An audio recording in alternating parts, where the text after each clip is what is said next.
Obrigado, Sr. Presidente, Senhoras e Senhores Deputados.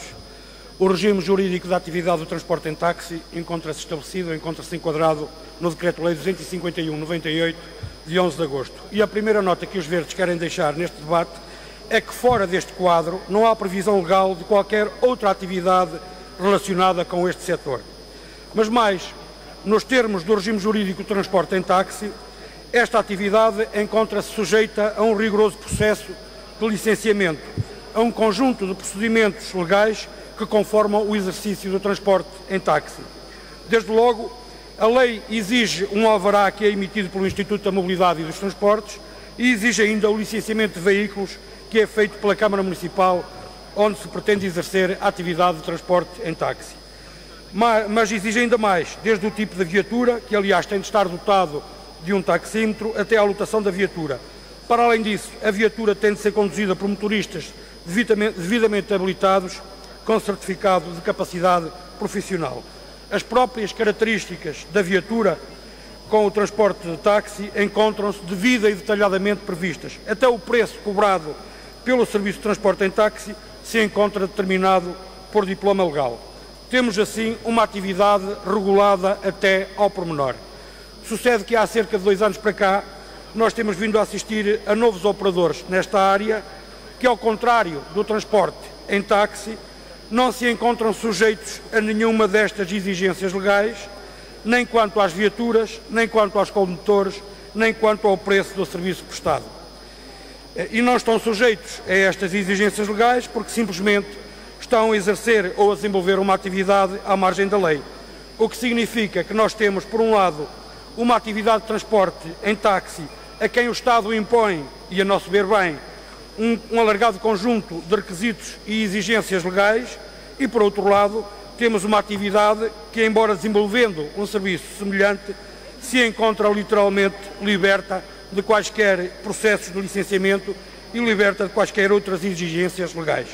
Dito de outra forma, nós temos uma atividade devidamente regulamentada e enquadrada nos termos da lei e outra que, embora fazendo um serviço semelhante, está fora do alcance da lei, sendo, portanto, ilegal.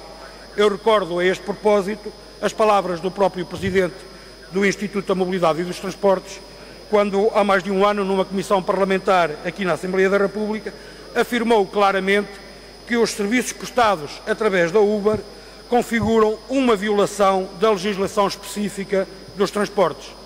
Ora, assim sendo, esta Assembleia, por uma questão de justiça, mas também por uma cultura de responsabilidade e também pela necessidade de afirmação do primado da lei, não pode ficar indiferente ao que está a passar e continuar a permitir que uns possam exercer uma atividade sem quaisquer exigências e à margem da lei, enquanto outros ficam sujeitos a um rigoroso processo de licenciamento para poderem exercer essa mesma atividade. E, portanto, o que está hoje em discussão é saber se continuamos a fingir que nada se passa, que está tudo bem, que está tudo dentro da lei, que foi, aliás, aquilo que o Governo anterior fez, que fingiu não ver o problema, ou então agir pela defesa do primado da lei. Da parte dos Verdes, entendemos que é necessário criar mecanismos que possam reforçar o respeito pela lei.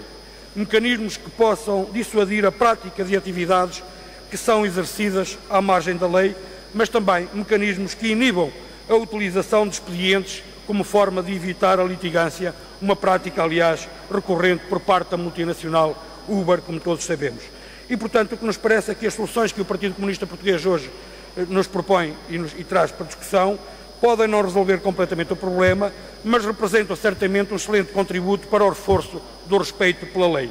O respeito relativamente aos casos de viaturas afetas a licenças que, embora emitidas para determinados concelhos, desenvolvem a sua atividade em concelhos diferentes, nomeadamente em Lisboa, e, sobretudo, o respeito relativamente aos casos em que a atividade de transporte é feita completamente à margem da lei e de qualquer licenciamento. E, portanto, os Verdes consideram que as propostas que o Partido Comunista Português traz hoje para discussão vêm contribuir para dar resposta às necessidades de afirmar o primado da lei, de impedir que as ilegalidades continuem e se instalem como se fosse normal, o que foi próprio, aliás, face à atitude do Governo anterior, o Governo PSD-CDS, que procurou fingir não ver o problema, mas também as propostas que hoje estamos a discutir procuram resolver um problema de transporte público que o Governo anterior ignorou literalmente.